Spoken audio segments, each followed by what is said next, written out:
All right, welcome back into another Dragon Ball Super Card Game video, and today I'm actually going to do two things. One, I'm going to remind you that DBS is quite of a good affordable game. You know, I've been playing all these other games, My Hero, Digimon, and now this upcoming One Piece, which doesn't really have prices. But either way, DBS is pretty reasonable and pretty affordable, which is why I'm going to give you 4 different decks.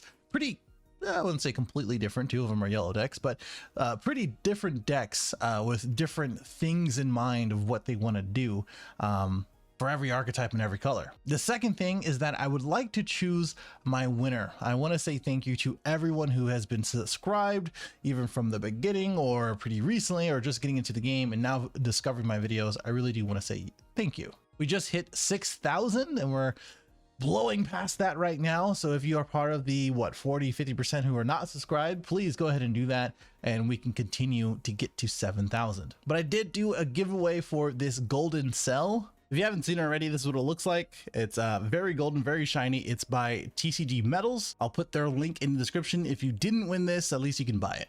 Okay, I'm going to pick a winner here. I've added pretty much everyone in the community post that I said, hey, go and comment this and you'll be entered to the giveaway. So if you're watching this, well, congratulations if you win. Let's go ahead and hit spin and hopefully we will get someone good. You're all good to me. Don't worry about that. Never mind. We have Matt Watson. So yeah.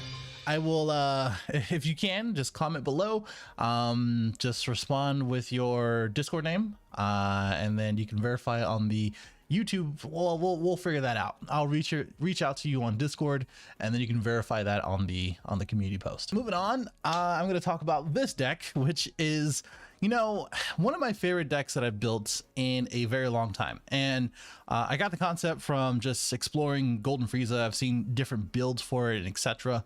And, you know, I also saw this card, which is the Super Saiyan 2 Unison, the Z Fighter. Basically, it just came out of the most recent set and pretty much closing out the Unison Warrior block with all these other Unisons. And the idea is to use the Golden Frieza ability, which basically says, you know, you place a Frieza army in your battle area into your drop, and then you untap 1 and draw 1. On the backside, you untap 2 and then you draw 1. It's basically the yellow Soul Striker with a draw on attack on the other side. You have pretty much all of your staples where you have the draw ones and you do something for the Frieza armies. Well, these guys draw. This guy looks at the top 3, came out in set 1, and we are using this one because it is searchable by this guy, which basically looks for your other Frieza army targets. And then Frieza's Call is great because now we're playing all of these guys, including the Frieza Malicious Streak.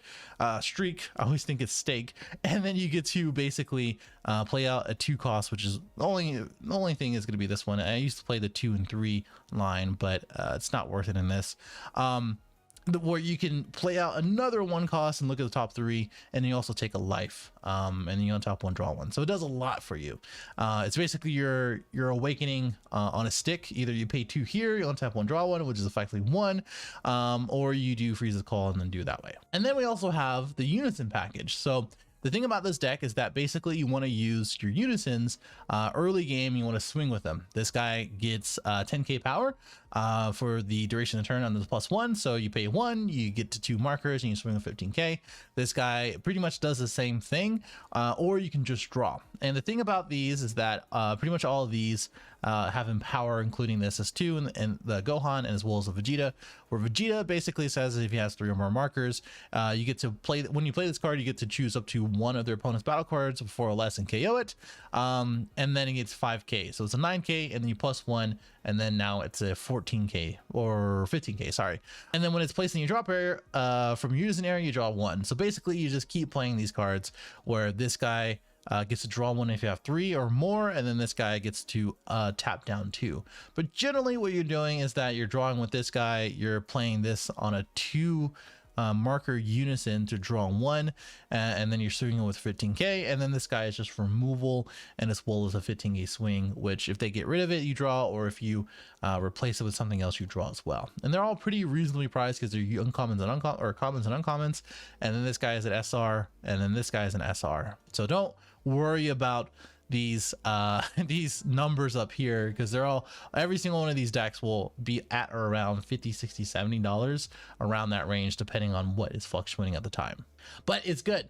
And the budget part is that, yes, you're only playing 3 of these, which I think 3 is fine. You really want to play these early unisons, first the Frieza army, and then the unison, so that way you can get rid of the Frieza army, untap 1, draw 1 for the unisons, and then you play unison again. And then on turn 3, you're basically playing Z Fighter, which says you get Empower 3. All markers on the current unison go up to 3, and it transfers over to this one plus what you pay. So what you usually do is play this on 3. You have a 3 marker unison, it goes to 6, and if it has 4 more markers, you get to KO things in rest mode, ignoring barrier to the amount of unisons you have in your drop. This guy draws, and then you -3 to basically give your leader card a bean, 5k for the turn, until the end of their turn, and then triple attack for this as well. So this is a 25k until the end of the turn, and your leader is a plus 5k as well. And doing this 2 times in a turn is really good when you're on 4 energy, because you effectively can do that. You can triple attack with this guy 3 times, and then untap 1, draw 1, awaken, untap 1, draw 2, or untap 2, draw 1, and then play out again. So it's really cool as a finisher. We have these other miscellaneous cards like the Dragon Fist at 1. We'll look at the stuff for what you should buy if you don't want to make this a budget deck. And then this guy, you tap, you basically have Deflect. You have a non-interactive dual attacker, and the only thing that really stops this is probably, you know, something like Unstoppable Son Goku, the blue 4-cost card that returns to hand, or something like Petrification, which black isn't really being played right now. I think this is a really good matchup for Gamma, in my opinion. Every time I play against Gamma, it's a really popular deck now, and I love the deck. I win. I haven't lost a game with this against Gamma, but this is great, and just closes games, just being a 25k swing twice for double strike. And this guy is great because now if you're going against Majin Buu unison, or the other unison in Gamma, or really like Jiren unison, or even the baby unison, you can use this ability to basically choose one of your unison's cards with 3 more markers, and then when you use Spirit Boost, they get to remove those markers as well for their Spirit Boost. So you Spirit Boost first 2, and then they remove 2 markers. It's really funny. Plus he has a Deflect.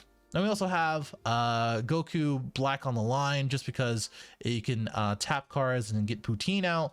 And then this one of Super Fusion is so good. I love this card quite a lot, just because it's just spot removal for yellow, which you just don't have.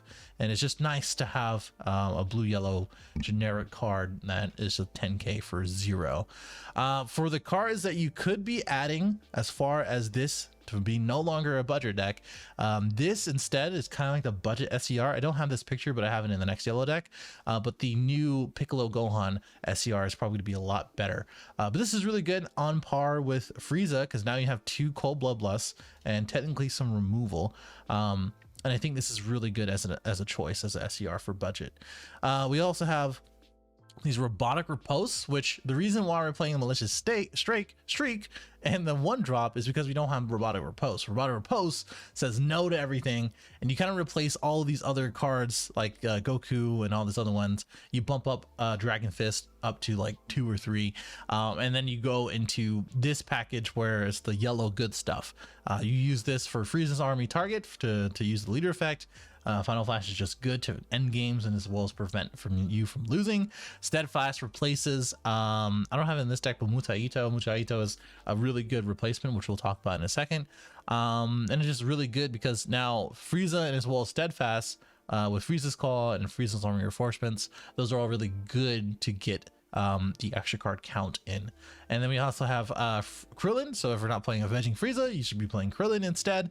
And then Master Roshi is just good because now you're playing 1, you tap 1 again, that's 2 life taken, and it's really important that you do Awaken, so that way you get that swing and then extra energy to untap. All right, that's enough about Golden Frieza. This is my second favorite deck yellow deck that people aren't playing, which I just enjoy. You know, I really do enjoy, because this is the future Gohan leader, where basically it focuses on the Trunks blockers and things like that. You get to awaken pretty early with a blocker yourself in burst 3, and then you get to restand and do the funky eye block first, and then restand afterwards and give it 16k or 6k, and then also giving it 5k and critical on your turn to be aggressive is really good. Because now you might be asking, why am I using Future on the Line? Well, one, it's another target because you're forced to use Change the Future, and that's really only one target to evolve on the one cost. But now you have another target where basically on 8 life you can go use the Warrior Hope to crit 1, go to 7, and then play out the from the future afterwards, swing with it, go to 6. This becomes a blocker where you can awaken, and then now you can evolve on top of or with this guy to draw 1 and then swing into active mode and then swing. And usually a 19k blocker in rest mode, if you really don't want to swing with it, you don't have to, but replacing itself and now being a barrier 19k in rest mode, most people aren't going to swing at it more often than not. And what usually I would recommend is that you block, you awaken early, where you burst 3 and then draw 2, which is great. You're sitting at 6 life, and then afterwards you're going to establish the Lord Slug along with the Future on the Line, and then afterwards you can establish the Change the Future Trunks into Might Born of the Hope, which has barrier, double strike, dual attack, blocker, and critical on your turn, swinging for 35 critical double strike. So I mean, and you get to basically stun a card, well, 2 cards, one of their red energy and one of their battle cards. So things like that are really cool in this deck, and just like things that unfortunately people are kind of missing out on.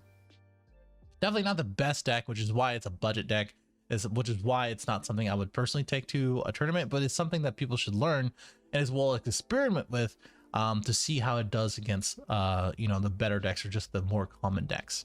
But we do have some other options in here. Awakened Instincts is pretty much really good just as a free draw 2 and filter out. Sometimes you don't really need another Warrior and Hope after 4 life. Sometimes you just don't need some other cards basically, and because of the burst and because you're using so many extra cards and so many things to combo out with, it is very easy to get that into your drop to overwhelm. We have Mutaito or Mutaito. This as a replacement for Steadfast Goku. So if you're going against like U7, you can use this against like the 8 drop to rest it. The only downside is that if they have 5 energy and they use the Goku, it has to be played, or basically the Vegeta, it has to be played in order to respond to it. So if it doesn't get played, as in it gets sent to drop instead of played, then you're just not gonna have a good time. Same thing for stuff like the Cell, and they have an open energy for Gamma or whatever it may be, like Trunks. They can Trunks this or 18 it and it just won't be played. So just have that in your mind basically. Turles is now pretty cheap because of the FES. To ignore these prices, I don't know why it's like that. So stuff like that is really cool. Same thing for Realm of the Gods. All this is more cheap now than it was before, and we have the same sort of package that we were talking about in Golden Frieza, where again this SER is so good in this deck for sure, because now you're looking at the double strike or dual attack, you're looking at a tap 1, draw 1, etc. You know the deal for the SER. So I think this deck super fun. You build a wall, hashtag, okay, I'm not gonna do that. You swing with critical every single turn, and you deny their resources through slug. I highly recommend it. Now the third deck is going to be Jiren. Now that he has this new TP, I would love for people to play Jiren. It's a little linear, sure, it's a little whatever, sure, but black is kind of like moving itself out of the format with all these red decks and blue decks and some green decks like Cell and Cooler. So things like that, I think Cooler is kind of like the only thing that I would worry about. But at the end of the day, you're playing the Jiren big boys. You have the leader ability that doesn't draw you, but you have to take a life in order to play the 1-drops. And then you also have the Topo Unison, which you can play another Unison if you want.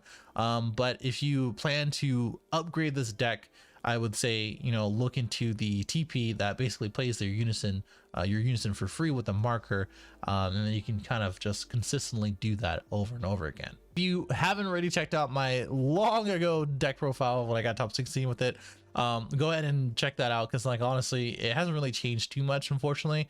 It's set in its archetype. The TP gave it support.